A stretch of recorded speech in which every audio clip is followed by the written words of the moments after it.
Shalom, salam podcast Eksposisi M116. Bagaimana cara menafsirkan Alkitab secara kristosentris? Mari kita belajar. Hermeneutika adalah asas penafsiran dan pendekatan teologis antara penafsiran kristosentris. Kristotelik telah menjadi bahan diskusi yang meningkat dan dalam perbedaan tahun terakhir.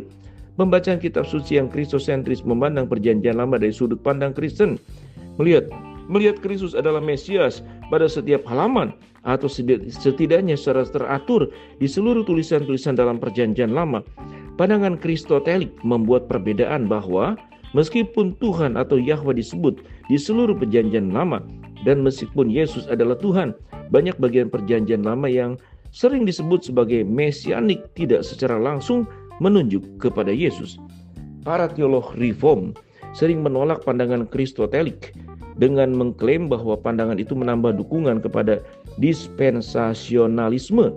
Mereka yang menentang pandangan kristotelik akan mengklaim bahwa perjanjian lama bersifat kristotelik karena bersifat kristosentris yang pada akhirnya memadukan pandangan-pandangan ini menjadi satu tanpa membuat perbedaan. Seperti itu, mereka yang mendukung pandangan kristotelik tentang kitab suci umumnya melakukan, namun bukan karena keinginan untuk mendukung dispensasionalisme, tetapi untuk menafsirkan bagian-bagian perjanjian lama dalam konteks asli dan historisnya. Misalnya, ketika Tuhan menampakkan diri kepada Musa di semak dan terbakar dalam Keluaran 3-4, Musa dan para pembaca Yahudi tidak melihat penampakan Yesus sebelum berinkarnasi, melainkan penampakan Yahweh secara harafiah dan fisik. Baru kemudian mereka yang membaca perjanjian baru menghubungkan semak yang terbakar dengan Kristus. Contoh lain ditemukan dalam penggunaan kata ganti jamak yang berhubungan dengan Tuhan dalam perjanjian lama. Misalnya dalam Kejadian 1:26 bunyinya, baiklah kita menjadikan manusia menurut gambar dan rupa kita. Pandangan kristosentris klasik biasanya memahami bagian ini sebagai bayangan Tritunggal, termasuk Yesus dalam bab pertama Alkitab. Akan tetapi pandangan kristotelik dapat melihat ini sebagai bentuk jamak keagungan dalam bahasa Ibrani. Ini adalah bentuk yang digunakan oleh raja-raja dan dewa-dewa pada zaman dahulu, di mana makhluk yang berkuasa merujuk pada dirinya sendiri dalam bentuk jamak. Seperti yang kita lihat dalam contoh-contoh ini, baik perspektif kristosentris maupun kristotelik tidak bertentangan dalam Alkitab. Sebaliknya, keduanya berfungsi sebagai cara yang berbeda untuk menafsirkan perjanjian lama.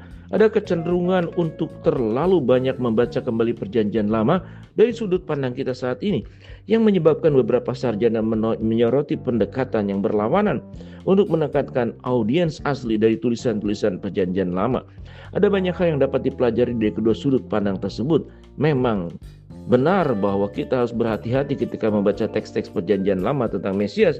Terlalu mudah bagi kita untuk menyaring kata-kata Musa atau Mazmur, misalnya melalui sudut pandang modern daripada melalui pandangan dunia orang-orang yang pertama kali mendengar pesan tersebut. Akan tetapi, ada juga nilai dalam mengenali banyaknya rujukan mengenai Mesias dalam perjanjian lama dan penggenapannya dalam diri Yesus. Orang-orang percaya mula-mula secara teratur menggunakan tulisan-tulisan perjanjian lama sebagai bukti bahwa Yesus adalah Mesias. Hingga saat ini studi semacam ini memberikan bukti kuat bahwa Yesus adalah Mesias satu-satunya yang menggenapi tentang nubuat kedatangannya. Demikianlah yang kita pelajari, yaitu tentang bagaimana cara menafsirkan Alkitab secara kristosentris.